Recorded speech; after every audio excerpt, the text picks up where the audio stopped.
funny when we actually speak to them and they get more candid about the problem. It's really around, ladki nahi milegi, right? and it's true.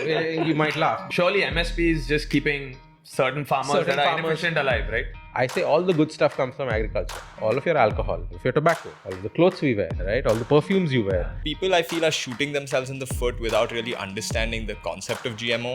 GMO was created in a marketing agency, not in a health agency. People in Thailand don't eat pad thai. Feminism has hit farming. Maybe that's farming has always been stamped as a man's job and so on, right? If you actually look at who does the labor, it's actually the woman. Yeah, your body shaving plants, dude. Yeah, your body shaving plants. So मेरा धंधा तो चल रहा है, मुझे ये सब नहीं चाहिए. I don't need all this. Why are you coming to me? So I think the business model of the modern generation is alas. You also have to ask yourself, why only we have 1 billion people in the world? Welcome everyone to another episode of The Overcorrection. Today we are speaking with Mithul Etta. He's the Chief of Product at 5Farm, an AI-based agri-tech company. We speak a lot about the culture of farmers. What problems do they face, not just professionally, but personally? We get into the role women are playing in farming today. We speak about GMOs, we speak about AI, and we also speak about, can agriculture actually be a strategic resource in India's foreign policy? Who would have thought? All this and more coming up for you on The Overcorrection. Stay tuned.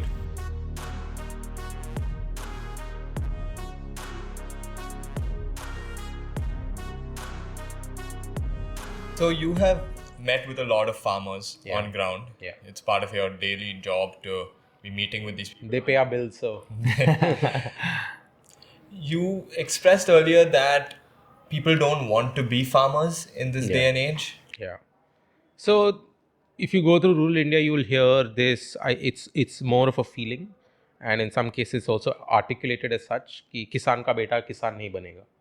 Right? I mean, when you say a doctor's son is going to be a doctor, and when you have all this word of nepotism, you have this reverse nepotism where the older generation doesn't encourage the younger generation to enter farming. It's actually very funny, and when you actually speak to them and they get more candid about the problem, it's really around, ladki nahi milegi, right? and it's true. You might laugh, but it's a huge governing factor. Yeah. So, and I've had this conversation on both ends of the parallel, right? At the village, speaking to the families, and in Bombay, right? You can have this conversation with an Uber driver or a rickshaw driver, right? 90% chances they also are farmers back home. They go back during the harvest to help out and so on. And they'll tell you pretty much the same thing, that today the social standing of being a delivery boy or an auto rickshaw driver is far higher than being a farm laborer or a farmer or so on and so forth. This is, of course, the conception of the younger generation, and a lot also has to do. There are a lot of unique anecdotes, and one which I'll share is that when you have a family unit, right? It's typically you're staying with the in-laws, the woman of the house, right? So she marries into that household. Like agriculture is very geolocated. Like you have to live where the farm is, close to the farm. So they are always at home with the in-laws, right? And they have to deal with the entire pressure of the family. Yeah. But if you cut to the city, right, the husband more or less is going to be out working 8-9 hours a day, driving a taxi, doing the delivery, whatever the job is, right? So she has that space at home to herself, like Feminism has hit farming. Maybe that's also maybe a problem. But I have actually a very different take on. Even though farming has always been stamped as a man's job and so on, right? If you actually look at who does the labor, it's actually the woman. Right? Collectively, the women of the village get together for harvesting, packaging, and a lot of things. So, and I see their role as far greater because farming has changed from a purely labor-based input kind of activity to a labor plus cognition-based, right? Now, the beauty is, if a man can do the compute mentally, so can a woman, right? So we can see large numbers of women actually entering agriculture and, sort of now contributing to the cognitive side, right? How do you read the data, right? Okay, what is the soil type and so on and so forth. So I actually think women are a big role of, agriculture moving forward, because in a lot of instances, they are still stuck back in the villages, right? With the family, with the children, whereas like we just discussed, the man has to come to the city to work and so on. So I think Really, like some of those jobs that we're taking away from the men are now going to go to the Yeah. Okay. In fact, funny that you say that. I was just remembering all the times when I had gone into the field.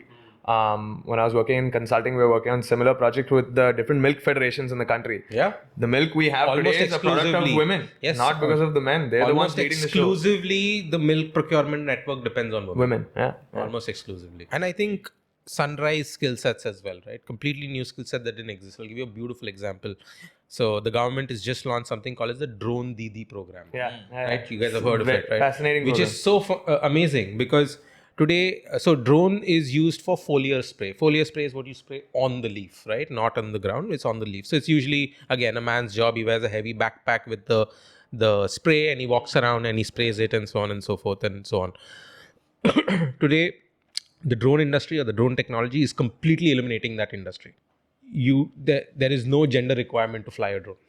Absolutely, right? So there is this entire new skill set that women can totally adopt, and I think it's fabulous that the government is identified that's where they can come in and en masse pick up that skill set. So I think that's crazy to see. But yeah, this was like 15,000 self-help groups for the Drone Didi program, See, right? we don't have a human problem in this country, right? Like our population is a great asset, once you get it going. Speaking of pesticides and stuff, I wanted to talk a bit about GMO farming. So I have heard about this craze of eating non-GMO food, and it comes from a noble point of view of wanting to eat natural, wanting to eat organic. Then I read some studies about how it can work so counterintuitively to how we would think. So people are against non-GMO foods, for example. But that also means they are technically against a product which has been made pest resistant. So to grow that non-pest resistant plant organically needs a ton more pesticides than you would need on the GMO version of the plant.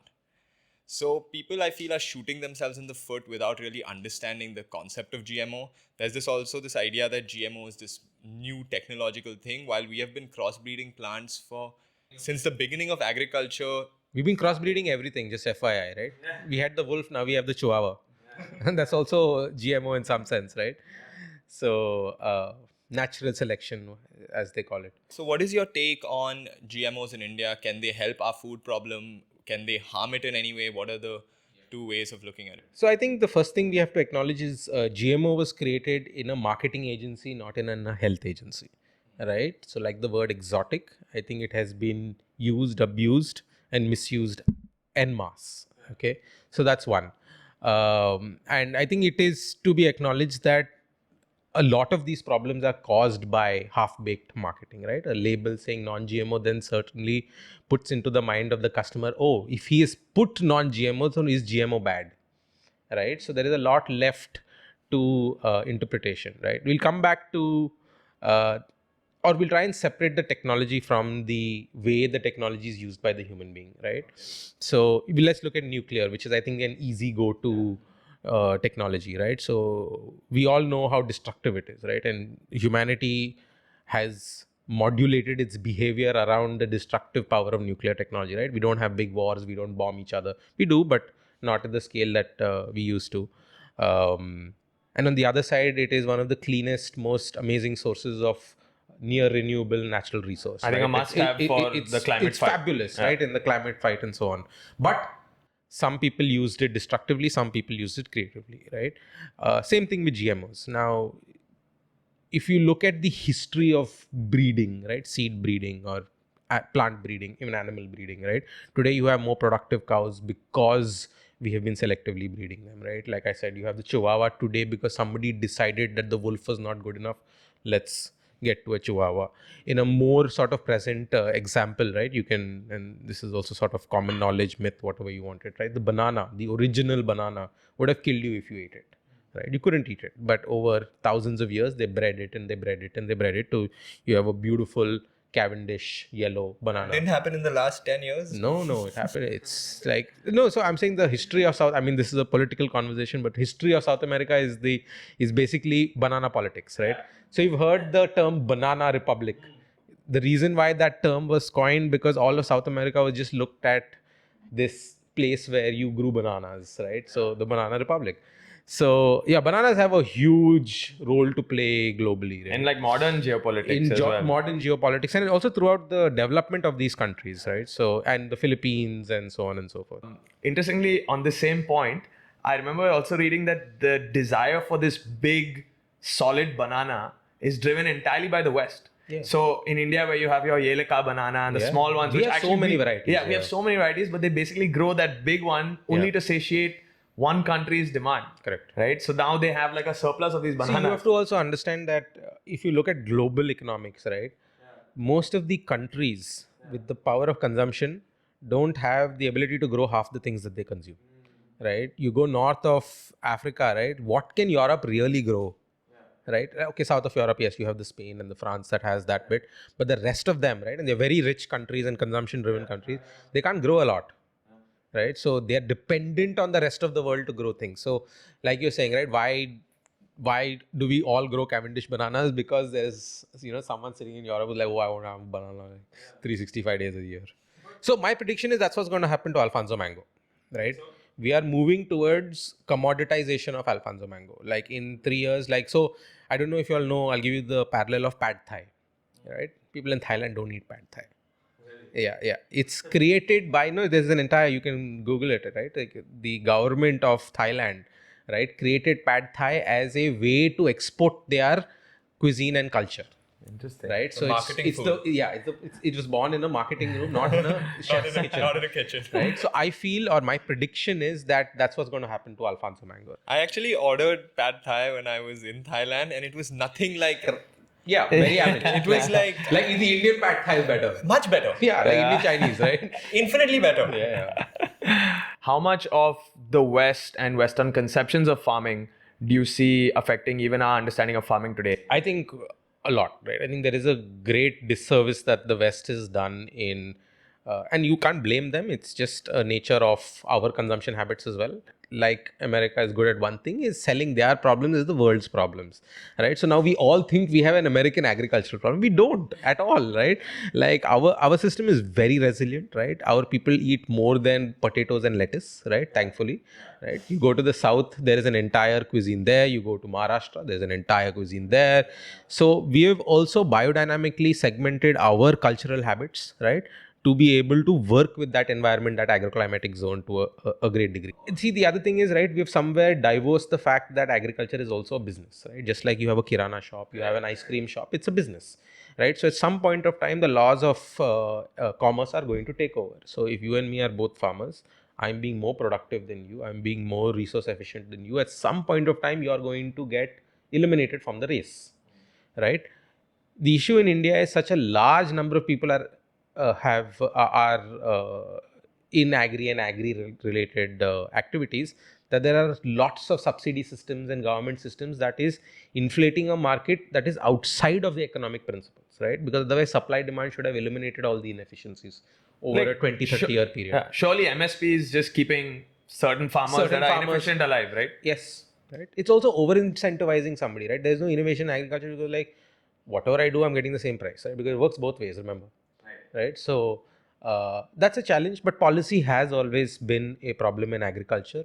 Today, we see the government really making steps, right? And I think one of the biggest challenges is people say agriculture in India, like you guys have made some statements, right? I'm not bothered to jump into it, but I think it's nice to jump into it. Agriculture in India is not one thing, okay? It's very different. Agriculture in Punjab is different from agriculture in Maharashtra.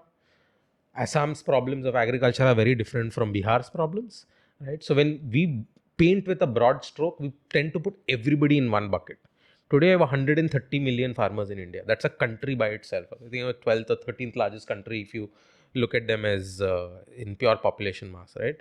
The top 20-30% of them, yeah, they're doing very well for themselves, right? Very, very well. More than I would say folks who are struggling in the city itself, right? Like they have big plots of land, they're doing it with combine harvesters, they have multiple businesses, like somebody has a agri input shop that he's running, he also has mushrooms growing on the side, so there's a lot of supplementary income and so on.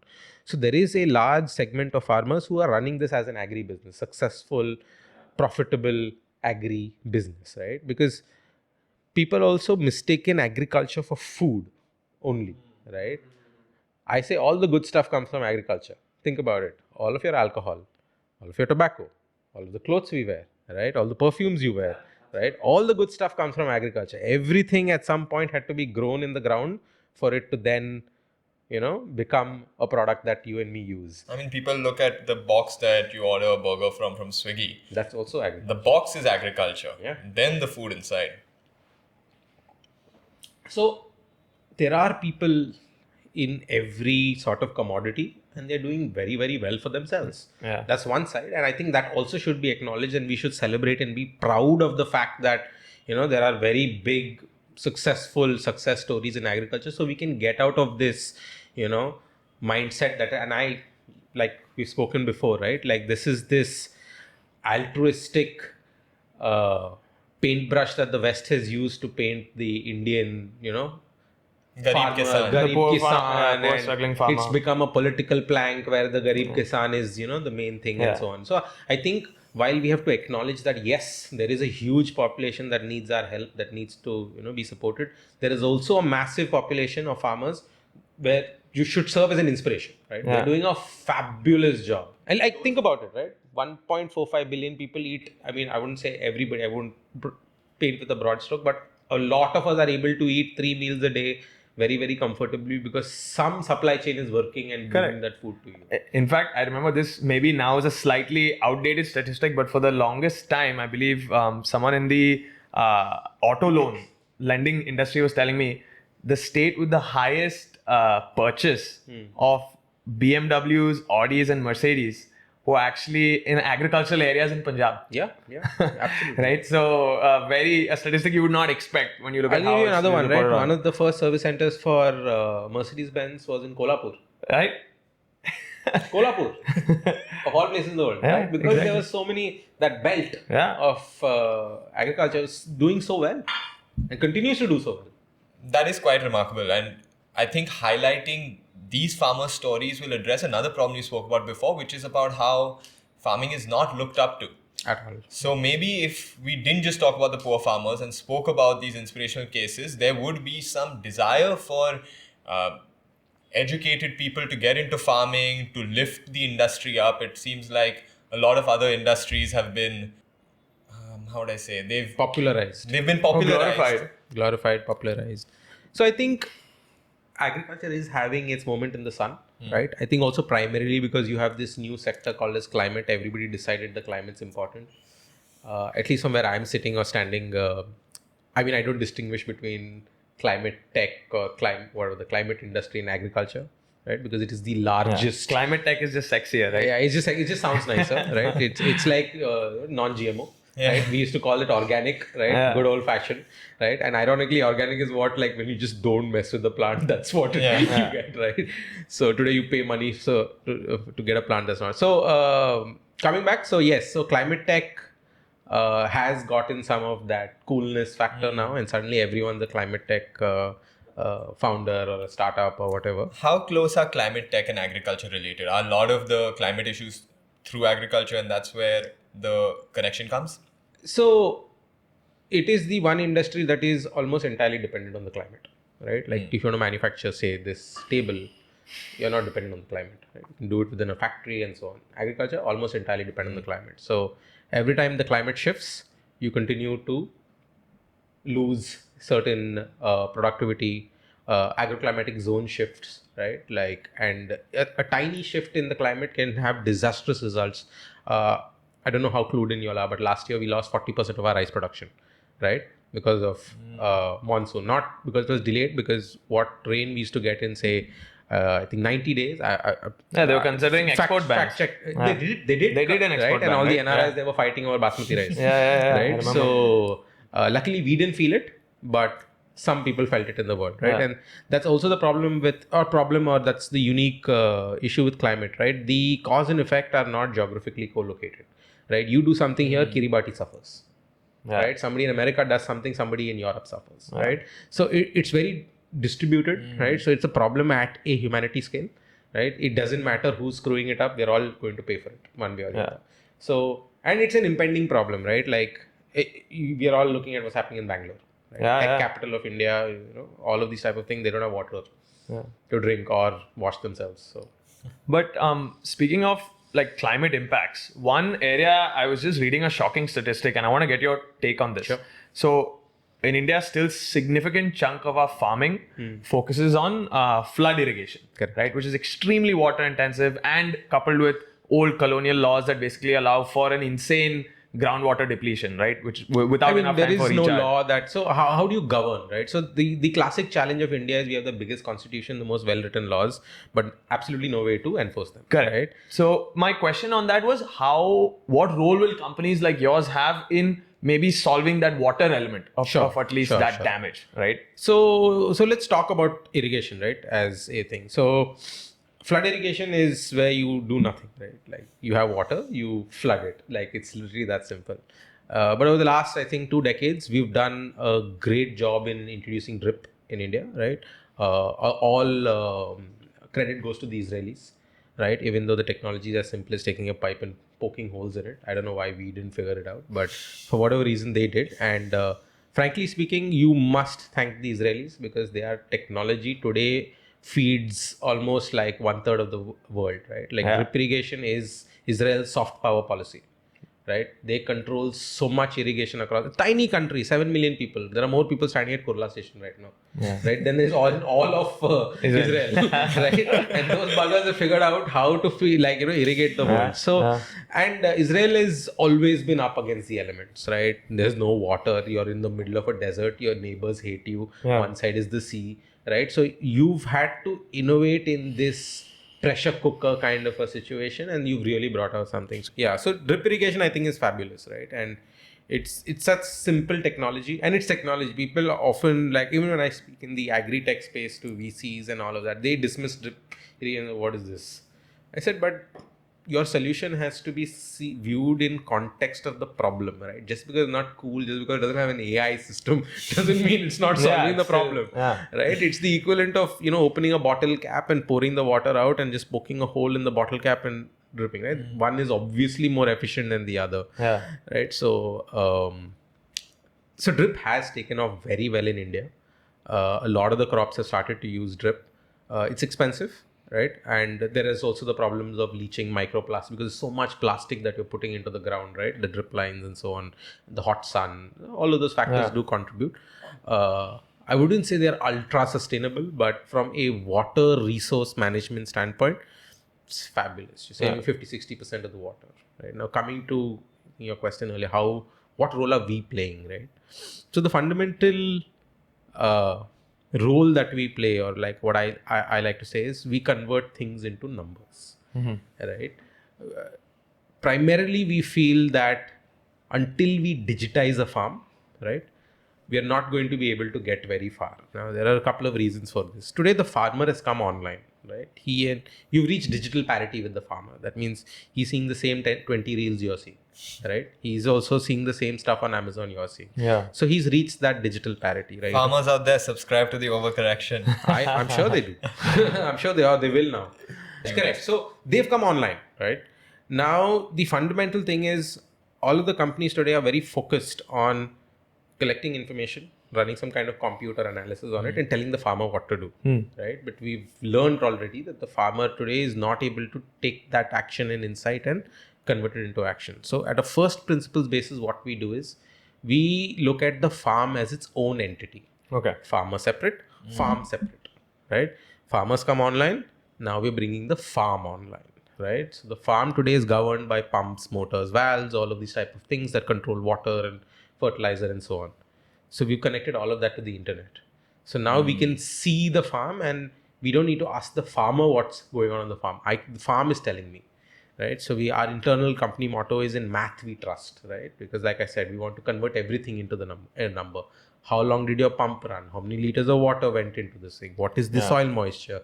How much did it rain? How much sunlight are you receiving, right? So once you convert everything into a number, then it becomes very easy for you to see which numbers are causing what kind of an output. And it's a machine learning based algorithm. And then it so learns. Year on year, you're getting it learns stronger. and learns and learns and learns and learns to a point where you can now do irrigation and fertigation, right? Fertigation is the act of giving water and fertilizer, right? Scientifically, mathematically, right? Thereby achieving that scientific parity on the farm without the farmer having to Understood. get involved in that whole thing, right? So just think about it like a set-top box. Yeah. Put the set-top box and now it's all digital TV, Understood. digital farming. Yeah. Do you think there is any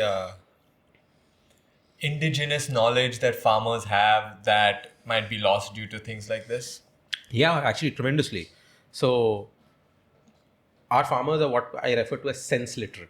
Right? They can look at the sky and tell you when it's going to rain. They can look at the soil and tell you, whether it should be watered. They can look at diseases and recognize them. But your father probably knew how to read a physical map.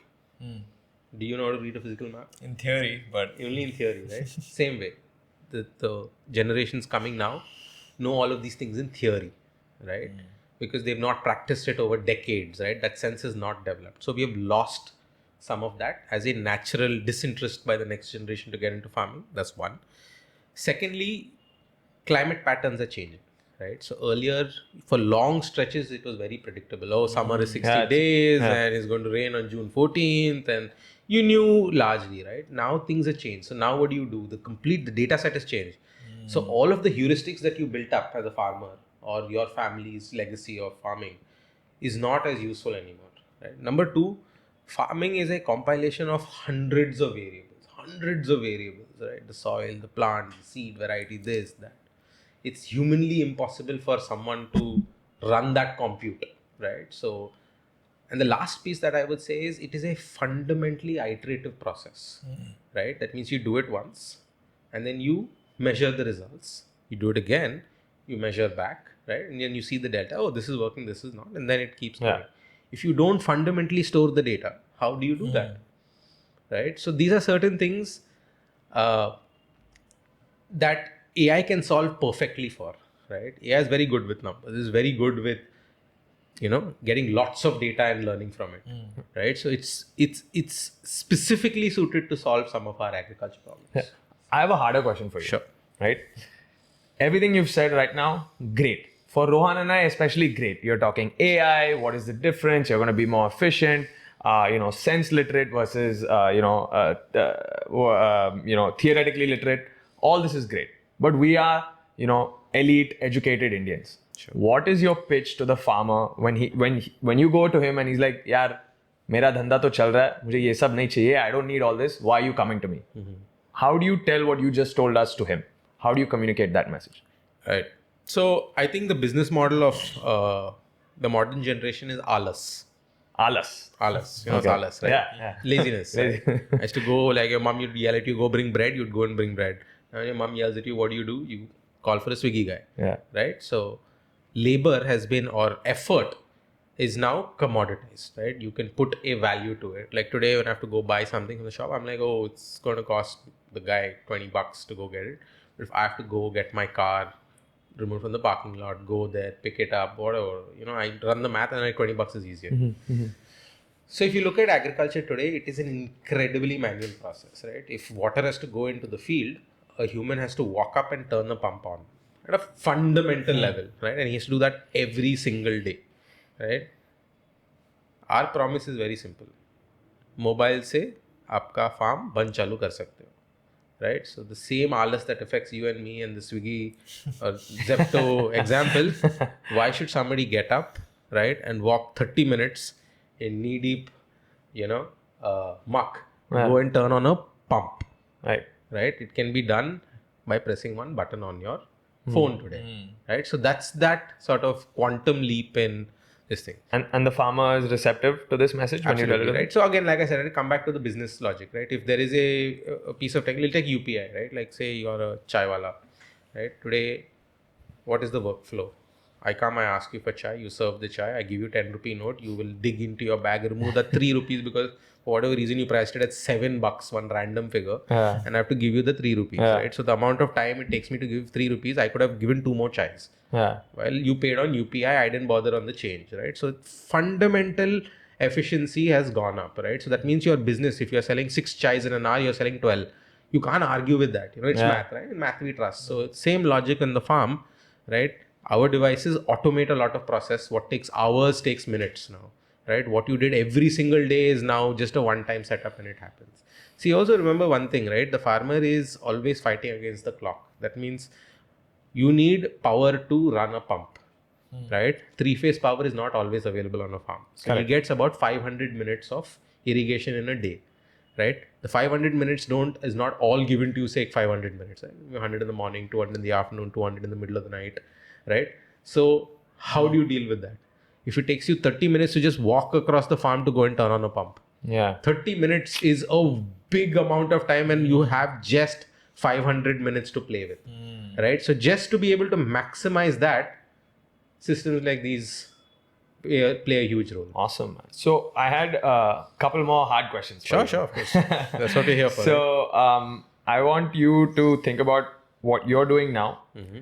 Think about how the government has approached the agri sector in the last decade, right? If you had to give a broad-based scorecard on their performance, I'm talking, there's been a mission to reduce urea dependence, which is very, very high. Programs like Drone Didi, programs on the farm laws, which were much maligned, but I think they had some logic in that. How do you rank what the government was trying to do? Do we bring back these laws? Do we bring back some version of these laws? What score would you give? Yeah, so forth. So the government is doing a lot of positive or taking a lot of positive steps, but the challenge ultimately, boils down to implementation, right? And like you're talking about implementation at the BMC can't make a road in Bombay, dude. Right, where some of the richest people of India stay, right? We are not able to influence your local cooperator to make one decent road. Think about in a gaon in the middle of nowhere where a policy has to get implemented and you said it yourself, the level of civic awareness and all is not there, right? So if guys like you said it yourself, 1% elite can't get a road made or a policy implemented, what hope is there for everyone else? Wealthiest municipal corporation, if I'm not mistaken, in the world. 33,000 crore budget of right? the BMC But we last can't get a road right. So, say we can't do it. What quality would you expect at that sort of, far reaches of the governments? So yeah, I think so. I think on a scorecard, very difficult question to answer, and I don't think there's a right answer. Right. So, But I you would think say overall positive. in the last 10 years compared to the 10 years before that, has there been a marked change? Yes, absolutely. Yeah. Also, see, you have to also understand that there are certain problems that are only solvable when a technology matures. Right? For example, we could never introduce digital payments until cost of cell phones and 3G, 4G speeds or 4G, 5G speeds became cheap and affordable for everybody. Right? There was no point. It couldn't be done. So same way for the farm laws. Today, you can do a Drone Didi program because drones are so cheap and accessible. Yeah. Right? You can say deploy sensors in the ground and do data-based agriculture because A, sensors have become more accessible, B, because you have network and infrastructure, C, because people have cell phones and so on and so forth, right? So technology had to catch up for some of these problems to be solved. And now that we're here, right, it's great. I think it's agriculture in India, it should be a strategic resource, right? In our foreign policy, think about it, right? We are a large country, we have water, right? Countries around us don't have as much producing capabilities, right?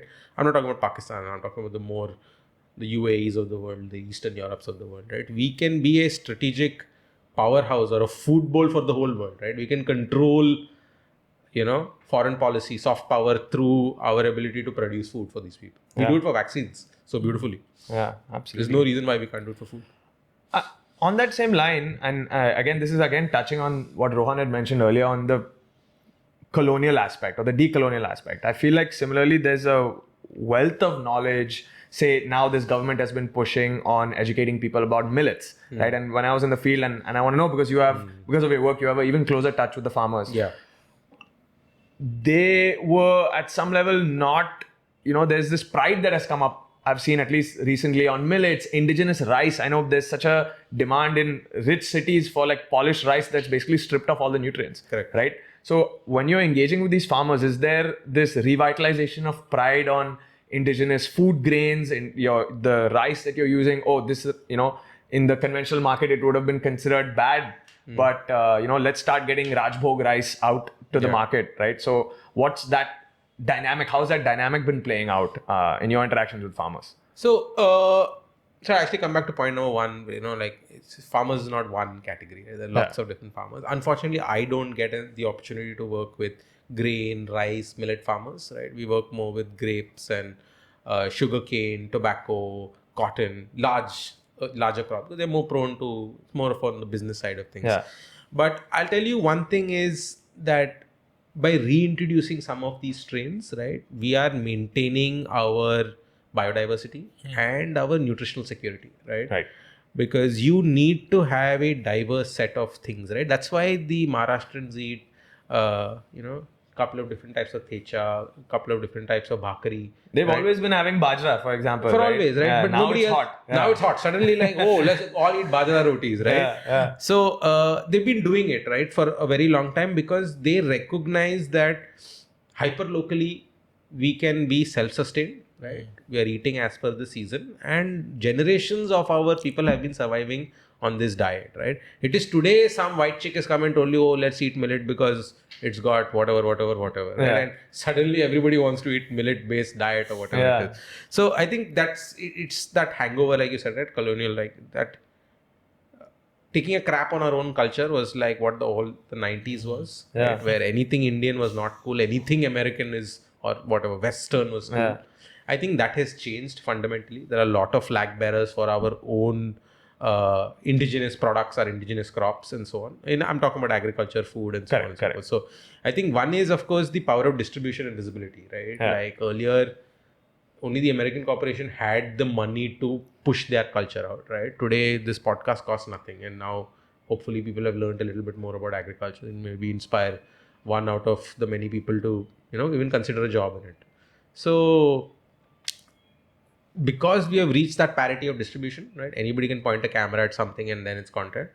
We are able to now put our narrative and messaging out there. So Right. I think that definitely helps, right? Yeah, absolutely, man. No, it's been really cool. I remember reading even, just getting cards that were unfair cards that were dealt to you because we were colonized, right? I remember the British bought, for example, extremely invasive varieties of tea because they wanted to suddenly grow tea, and that like British destroyed and the their climate, teas, right? Destroyed our lands, and you're building more up from that. monocultures, right? So like we eliminated, we don't know what we eliminated, right? Like back then. So we don't know what we lost, and then they just put everything under tea cultivation. Like it's funny, but I don't eat Nutella, right? And it's like I love Nutella from the taste standpoint, but if you go back and you see the supply chain of Nutella, right? So there used to be an entire rainforest in Malaysia, which they completely cut down to grow palm oil, which almost exclusively is done by one company, right? Ferrero, and for one product, which is Nutella, right? So we lost a rainforest so we could have Nutella pancakes, guys, right? That's where we are at today. I know a lot of people who would say it's worth it because they love That's Nutella. what, no, but that's our misplaced priority, right? Today, Yeah. it's that we want to eat Nutella, so it's cool if the rainforest goes. So, yeah. I have another slightly bizarre question, and I was thinking about this, Ron. This is a question to you as well. It's mango season right now. Sure. Yeah. In my childhood, when it was mango season, wouldn't the room be? It would have this intoxicating smell of the hapus, of the Alfonso Yeah, that's mango. because they used to That's sell it gone, to you though. in hay. But that smell is gone now. I feel like, is it the quality of mangoes dropping? I just feel like it used to be. Overall, our food quality has gone up, not down. You think so? Yeah, Are mangoes still good? yeah, absolutely. We'll cut up a few after this. Yeah, So just to check. Because I feel like they used to look have at this it this way, overpowering right? smell. You have Yeah. to follow the money. Okay. Mangoes are the most expensive crop that are grown by. Like farmers make so much money on mangoes, right? Yeah. That today the quality, the care, the perfection for, I'm saying this is very specific to mangoes, right? Is that it's only going to get better. And like I said, I feel India should, I don't know if that's the plan, but we should start to export it as a cultural export, right? Alfonso mango from India, Yeah. right? Like, so when some dude can sit in Paris and like gingerly cut up one Alfonso mango from India, right? No, because that's how our coffee is sold. Like, funny story, went to Paris, went to a coffee shop, right? A fancy coffee shop, coffee from 119 countries or some shit like that. I'm like, okay, I want your best coffee. You tell me and I'm going to buy it. It's like, oh, this is from Malabar in India. I said, Chikmagalur coffee. Yeah, my Garka coffee you're going to be loudly. Like, so, you know what I'm saying? So we're already there, but you have to realize that the white has, when I say white, I'm saying the West has co-opted a lot of, take yoga. You've been doing it for 5,000 years. It took some white chick in like yoga pants to sell it back to us. And today suddenly everybody wants to start a yoga studio and do a dog pose and Downward mountain pose and downward dog pose and whatnot, right? Like it took someone else to make it cool for us, right? So I think we are at that point where, we are one of the oldest civilizations in the world, right? And we have like purely by our heritage, we've inherited so many things, leaving out everything we lost from an agriculture, from a cultural perspective, right? I think it's time to glorify it. Yeah. Right? It's time to export it to the West. Absolutely. Let them wear kurtas and eat some biryani, bro. Chicken tikka masala, bro. I still feel on GMOs though, somewhere this government, I know they're trying to do more, but there's always these, I think it's the same lady who's been fighting this litigation for so long on, with only BT cotton is the only thing. Correct. BT brinjal was stopped, then the HT mustard was stopped. Yeah. And I was reading another very sad story, man, with golden rice. I don't know if you've heard about this. In a lot of Southeast Asian countries, there's a very high vitamin A deficiency in the rice. So kids were literally going blind. But Greenpeace has just continued to block it. And then it took like 120 Nobel scientists came out and said, look, this blood of these kids that are dying or suffering from early onset blindness is on your hands. Like there's no logic to stop golden rice. And again, it keeps getting banned by Greenpeace. Do you see this still being a challenge I don't know in India? about this specifically. So the government has taken a more active role to combat narratives by a lot of these NGOs, and you have to like see it from a balanced view, right? A lot of people are like, oh, these NGOs, Greenpeace and USA and all of these, they have a narrative, right? Yeah. And so like I said, right, again, it's technology. It can be used for good, can also be used for bad. Yeah. Right. So in this case, there is a capitalistic theme that is running through their actions, which obviously doesn't sit well with the world. Right. And we need to see it's food security at the end of the day, right? So I agree with the government's policies, even though it might not be the best, right? If you cannot protect your country's food system, what are you going to have? You're going to have civil war, right? Yeah. Like people are hungry, they don't care about a political affiliation. So right now, haven't we reached the stage though where we are food secure, where we have, say, in a purely caloric sense, the amount of calories we would need to sustain our population, but we are lacking in nutrition, in the variety of those calories. So this is one, to me, a sign that things are at least improving. Yeah. It is, the first step is to get the calories right, I'd say, and then move on to the nutrition. How do we move forward to become nutrition secure and not just food secure? So first is, when you say food secure, I think it merits a little bit more investigation into the definition, right? Does food secure mean, say, if 100 humans had to eat 100 apples, are we growing 100 apples, right? Or do 100 humans need 100 apples and we're able to grow the 100 apples and get it to the 100 humans, correct? So there is, even though you are producing, right, you are wasting a lot. There are a lot of inefficiencies in the supply chain. Food is not getting to people where they need it. Absolutely. Right? So there are a lot. So from that perspective, I would say the entire food system still requires a lot of work. Yeah. But on the production side, right, fundamentally, we are able to meet some of our demand, and there are certain shortfalls year to year which we are able to make up very easily, right? So that's one. The second thing is, today we look at food security very unidimensionally, right? It's only like today, I'm not an expert on this, but I think they look at grains, right, rice and wheat and certain things, and they say, okay, so many million tons. This is the average. What they say, RDA,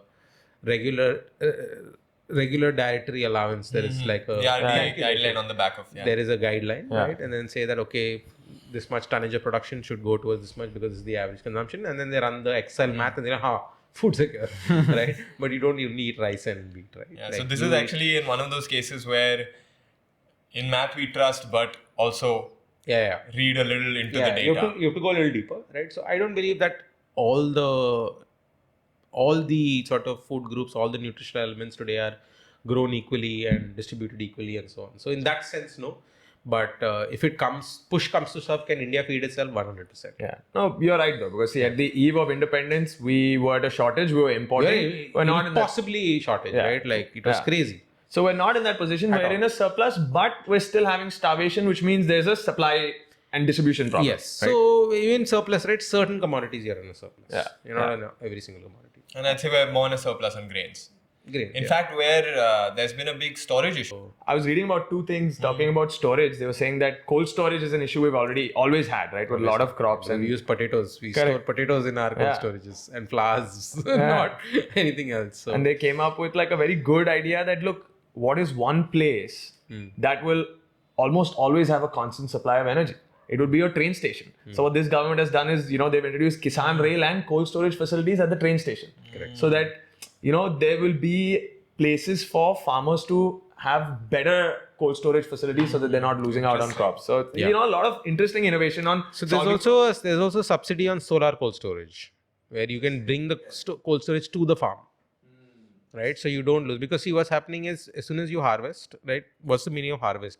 You cut it out from its life support, right? So now it's got it's like the fruit is running on battery backup and power banks. Power banks, right? So, so if you think about it, right, when a fruit is attached to the plant, it's like it's plugged into power, right? So it's got that constant supply of nutrition and so on. Yeah. The moment you cut it, it moves to battery backup, right? So it's got a defined timeline. Yeah.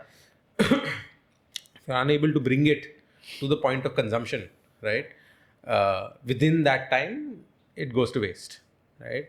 And what happens is the visual quality of the product starts to degrade the moment, because it has to sacrifice something to keep the more vital parts of the fruit, this thing, right? So you'll see like bananas will become dark on the outside, oranges will develop that leathery skin. And the issue is when it comes to a retail level, a consumer level, right? We buy everything based on visual quality, right? Oh, that banana is a little black, I'm not going to buy it, or that orange is a little leathery, right? Where there's nothing wrong with the plant at all, but visual bias, right? Yeah. And if you don't buy it, that's going to dump. Yeah, you're body shaming plants, dude. Yeah, your body shaving plants. So, What is your biggest takeaway from meeting farmers? Say outside just technical stuff, farming. What do you feel what do you think we as, say, elite Indians who will never on average meet a farm unless you work for a tech company that's going to service one. What would you say we are missing out or don't realize or have a wrong or have a misconception about? their lives somehow are of a lower, quality, so to speak. Like I think we are living a life of phenomenally low quality, right? We're stuck in traffic. We get up and we have to look into the next guy's house, right, from our windows. Oh, it's a Bombay problem, I know, but I think a lot of people can relate. They have fresh air, good food that they're growing themselves. Farm to table, where the table's on the farm itself, right? They're making more money in a setting where they can reasonably spend the money on, right? Like, so the amount of money that they make is more than enough for them to live a very, very happy life. it's also not taxed at all. It's not taxed at all, right? That's huge. That's a straight. That's straight 30%, right? Yeah. So all of those type of things. And I think overall I've seen that slower pace of life is directly proportional to the quality and longevity of life, right? They seem a lot more happier. Sirf ladki nahi mil rahi hai. Self-led. You're not getting girls. I was saying, when you said that, I realized that for anyone listening to this podcast, there's a business opportunity. In the US, absolutely. I remember seeing this ad around the Super Bowl and all. They'd say, there'd be this whole ad on how this farmer couldn't find love. And then they'd say, farmersonly.com. There's a dating app just for farmers. I'm sure and there the is. tagline is, city folk just don't get it. Yeah. So maybe there's a business idea waiting for you in India. I think you should have Tinder for cows, dude. It's important because you need There is an app that has come for... There are companies that work specifically on trading, Yes. cow trading app. For breeding cow trading, purposes. yeah, for artificial insemination. Yeah. Because everything depends on the quote unquote bull semen to produce great offspring. So it's a big thing. So a dating app for cows is it's a legit thing. So yeah, that's that. Moving slightly away from mainstream agriculture, we spoke once, you said there was a growing trend of people in cities, of course, privileged people who are considering getting farmhouses over your typical villas. Yeah. Everyone wants to get a piece of land somewhere and do something of it. And this idea of having subsistence level farming, not when you're just poor, but when you have the money to still have a level of subsistence, that's picking up. Can you just tell me more like how long has this been going on? What is the scale on which this is operating? Who are the Yeah. people interested in this?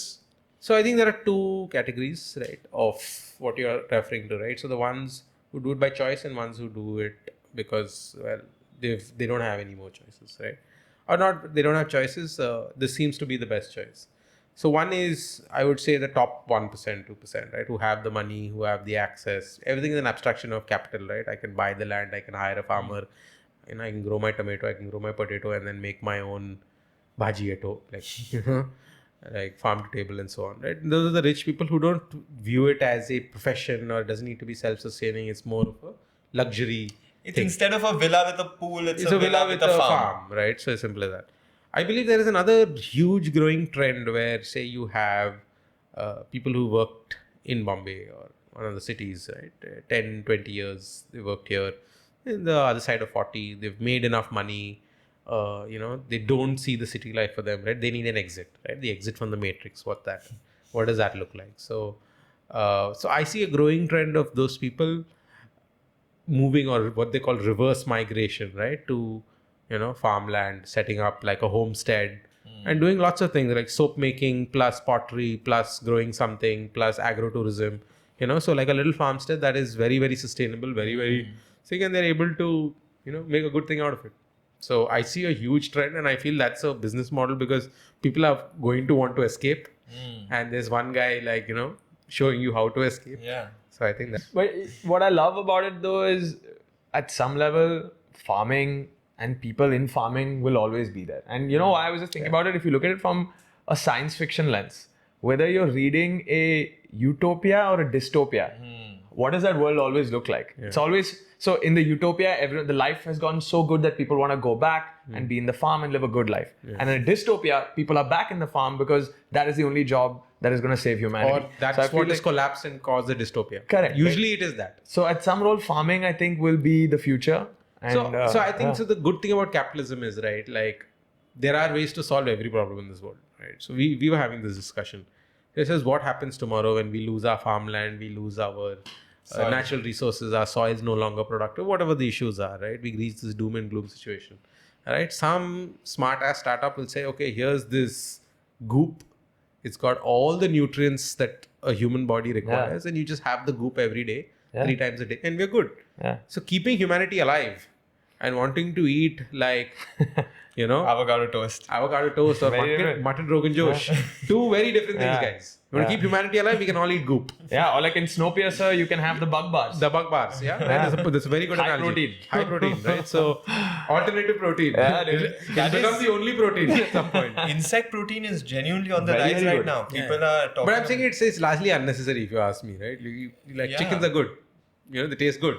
We don't have a problem. Are chickens also So this farting is- and contributing to methane problems now? No, that's only cows. Yeah. And that's only cows in America, again, right? Very, very, right? When you grow like 5 million cows in one place, like one cow farting, nothing is going to happen. So that's not a big issue in India. You're At saying all. methane released by cows is not a big issue in India. We have read about this big problem in And America. now we have adopted it. We have just And America has exported it to us, saying this is your problem also. put it on like a three-piece suit. Huh? But them doing it would still affect India, like you're saying, right? That's, We're like I still said, part. Everybody of the impact. is culpable in a future. If it gets fucked, we are all culpable, Yeah, right? Like exactly. there's no one gets away from it. So I think it's really about, switching the lens on, for India, right, geopolitically, switching the lens on agriculture and looking at it as a strategic resource, Yeah. right? We have the Himalayas. That means we have water, right? We have mountains on both our coasts. So you have low pressure system that creates rain cycles. So we largely don't have a water problem. Okay. You're saying how India is sort of unique on its latitudinal So line. if you draw the line, right, from India, every other landmass that you draw a line is a desert. You go this way, it's the Sahara Desert. You go that way, it's the Gobi Desert, right? India, no desert. Why? Himalayas, right? Because of that anomaly or that anomalous rock formation, you have this rich green landmass of India. So it's really an anomaly. Like you also have to ask yourself, why only we have 1 whatever billion people in the world? Like दूसरे जगह पे नहीं करते थे क्या? हम लोग ही produce कर रहे थे क्या? It's not that. So if you look at the landmass, everything you required for civilization to exist and thrive existed in this landmass. I'm not talking about India because there was no India back then. Just this area of the world. Indo-Gangetic The plain. Indo-Gangetic plain. Now there's nowhere to go. Like you're locked. If you're born here, you're here. Yeah. Right? North is the Hindu Kush. West is the Hindu Kush. Northeast is the Himalayas and the impassable forest. So if you're born, you're here. Yeah. Right? You're stuck. Before India, there was Bharat. Correct. Cheers, bro. Boy. That's gonna piss off a lot of people I know, but yeah. Yeah. So we've been gifted, right? Like by the gods, by whoever, right? Yeah. We've been gifted this beautiful piece of land on earth, right? And I think as a country in 2024, we should look at it as a strategic resource, right? Because at some point of time, our neighbors are going to run out of food or run into troubles with food, right? And that's when we can really step up and play a role of a economy or a world leader that is befitting of our position, and two, also from a geopolitical lens ki like you want food, you pay me money, right? Like why not? Good. I think that's a great note to Yeah, end it's a on. great You note know, to end let's- on, bro.